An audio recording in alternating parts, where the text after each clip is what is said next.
Sono appena partiti per la serie numero 5, alla 1 Cavasin Federico, rappresentativa Idros, la corsia 2 Scognamiglio Diego Sporting Club Verona, corsia 2 Salvadego Giacomo Sporting Club Noale, corsia 4 Girardi Simone, rappresentativa Idros, corsia 5 Novembre Alessandro, rappresentativa Idros.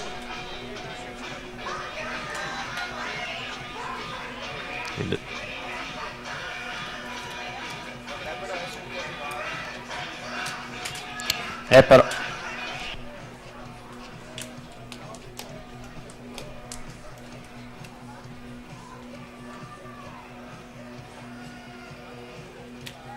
Sui paro!